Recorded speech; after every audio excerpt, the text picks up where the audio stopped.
안녕하십니까. 2020년 2월 3일 최병무 이펙트 시작하겠습니다. 대통령 대변인, 청와대 대변인을 했던 김의겸 씨가 오늘 총선 불출마를 선언했습니다. 김의겸 전 대변인은 그동안에 전북 군산이죠. 군산에서 출마를 하겠다면서 표밭가리를 해왔고, 출마 선언도 했고요. 그랬는데 당에서 예비후보 자격을 쓸 수 없도록, 그러니까 무슨 얘기냐면 당의 그 공천심사 검증위원회죠. 검증위원회에서 3차례 회의를 열었는데 그 3차례 회의에서 모두 계속심사. 계속심사라는 건 결국 보류라는 얘기입니다. 보류. 이랬기 때문에 이해찬 대표한테도 편지도 써서 애걸도 해보고, 그 다음에 또 페이스북에다가 본인이 조국 전 장관과 내가 과거에 소주 기울이면서 이런저런 얘기를 했었노라 라고 얘기해서 섭섭함도 토로하고, 심지어는 약간의 경고 메시지까지도 보낸 적이 있습니다. 무슨 경고 메시지냐면, 조국이나 나나 어차피 문재인 대통령을 위해서 사실은 여러 가지 이제 공직 활동을 했는데, 그리고 조국과도 내가 친하다. 그런데 왜 조국은 그렇게 심지어는 비리를 감싸고 거기다가 애프터 서비스까지 완벽하게 청와대에서 하는 것으로 보이는데 나에 대해서는 이렇게 섭섭하게 하느냐? 거기에는 나도 조국급인데 라는 그런 뉘앙스가 숨겨져 있습니다. 저는 그래서 이게 여권에 대한 상당한 경고의 메시지다 라고 받아들였는데, 지금 당을 이끌고 있는 사람이 누굽니까? 이해찬 대표입니다. 그게 이해찬 대표한테 먹혀들지 않은 겁니다. 그래서 그 이후에 이해찬 대표한테 편지를 썼는데도 이해찬 대표는 그걸 무시하고 있습니다. 그런데 오늘 이제 바로 그 4번째 심사를 하려고 하는데, 그러니까 오늘은 어떤 식으로든 결판이 나지 않을까 이렇게 예상을 했었는데 본인이 불출마하겠다 이렇게 얘기를 한 겁니다. 저는 오늘 만약에 불출마 선언을 안 하고 오늘 검증위원회를 다시 열었다 할지라도 또 계속 심사로 놔뒀을 가능성이 더 높았다고 생각을 합니다. 왜 그러냐? 이해찬식이다. 이해찬식. 무슨 말씀이냐면, 기억나실지 모르지만 2016년에 지금의 이해찬 대표는 김종인 더불어민주당 당시 비대위 대표에 의해서 컷오프를 당했습니다. 컷오프. 뭔지 아시죠? 그냥 이 정도의 사람은 출마하지 마라. 공천 안 주겠다.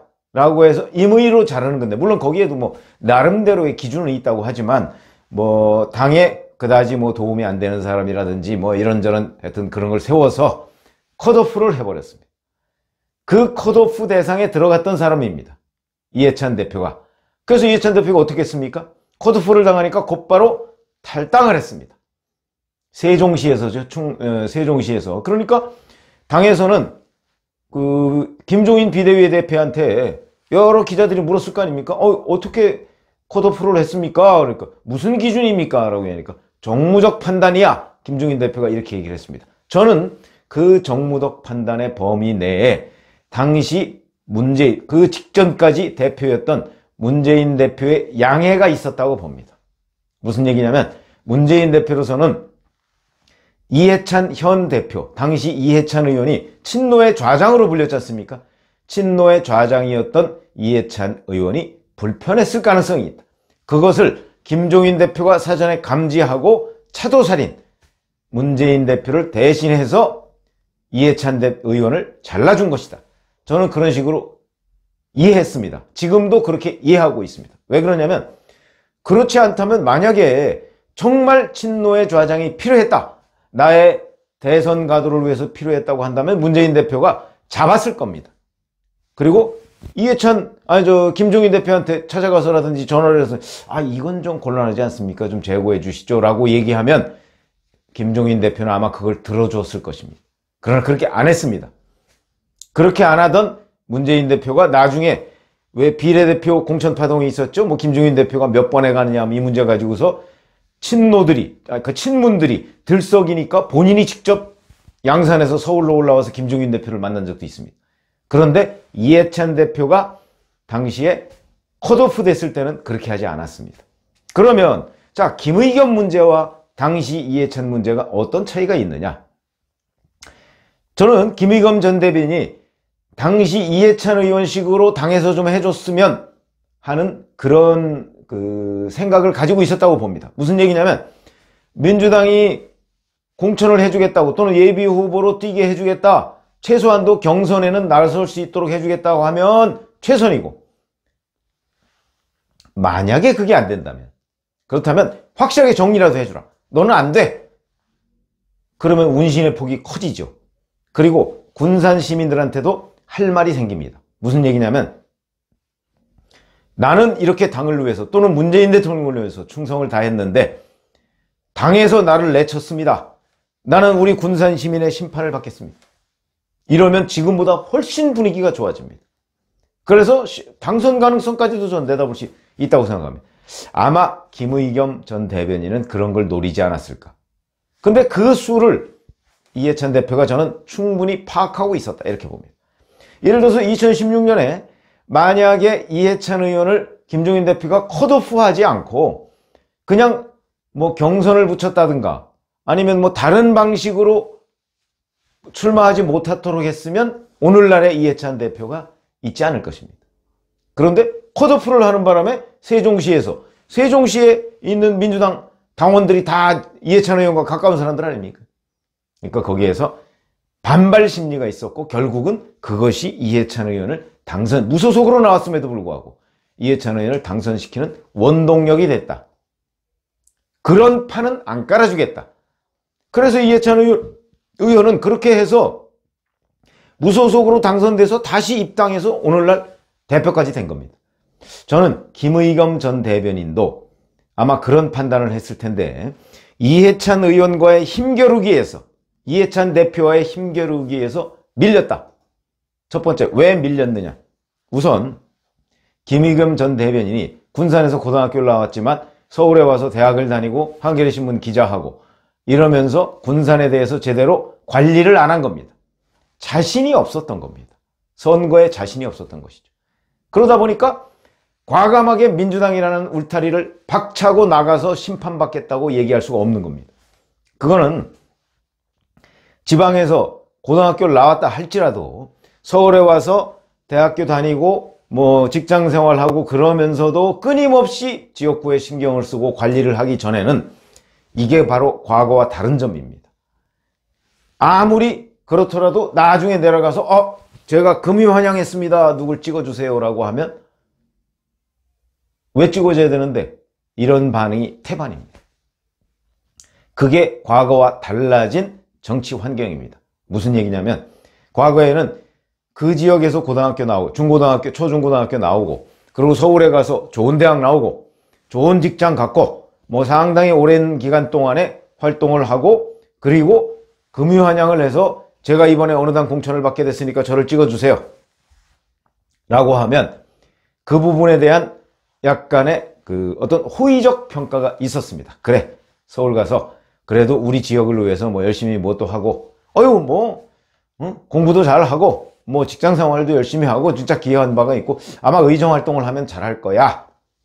근데 그게 제가 보기에는 한 20년 전 정도부터 상당히 분위기가 바뀌었습니다. 저는 그 바뀐 이유를 대학 교육의 보편화 현상의 결과로 봅니다. 어쨌든 이유에 어떻든 간에 아마 김의겸 전 대변인은 기자 생활 하다 보면은 자기 지역, 자기 출신 지역에 대한 관리를 제대로 할 수가 없습니다. 시간이 없어서 할 수가 없습니다. 일부 어느 기자는 여기 중앙에 있는 어떤 본인의 업무, 그거는 거의 팽개치다시피 하고 출마를 위해서는 적어도 몇 년간은 그 지역에 올인을 하는 기자를 제가 봤습니다. 그 기자는 역시 당선이 됩니다. 그러려면 중앙에서 여기 서울에 와서 자기 업무의 절반 정도는 포기해야 됩니다. 근데 제가 알기로 김의겸 전 대변인은 그렇지 않았던 것으로 알고 있습니다. 그러다 보니까 지금 갑자기 그것도 돌연 청와대 대변인이 계속 할 줄 알았겠죠? 그래가지고 관서에 들어가서 자기 그 전세금 빼서 전세금 세이브하고 관서에 들어가서 공짜로 살고 그 자격도 안 되는데 그러면서 그 돈에다가 은행 대출 뭐 어떻게 받았는지 모르지만 그 부분도 아마 조사해보면 거기 불법적이나 편법적 요소가 있을 것입니다. 근데 어쨌든 그렇게 대출을 받아서 그거 가지고 흑석동 재개발 지역에 투기성 투자를 한 거 아니겠습니까? 제가 왜 투기성 투자라고 말씀을 드리냐면 본인이 감당할 수 있는 걸 훨씬 뛰어넘는 액수를 투자한 것 아닙니까? 그렇다면 그거는 투기성 투자일 수밖에 없습니다. 만약에 그렇게 투자했는데 흑석동 재개발이 잘 안 된다든가, 왜냐하면 그 흑석동 재개발이 구구역입니다. 제가 거기를 가본 적이 있습니다.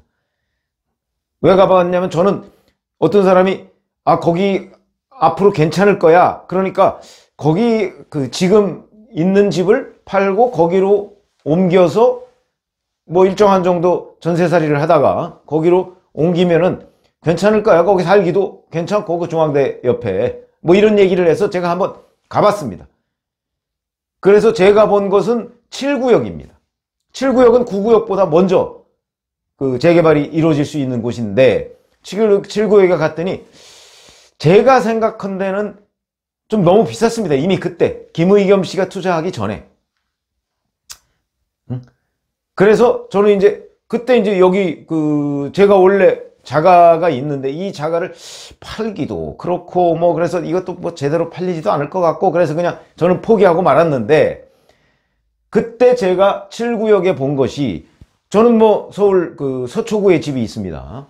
그래서 그 서초구에 있는 집 가격 정도의 한 3분의 2 정도를 봤습니다.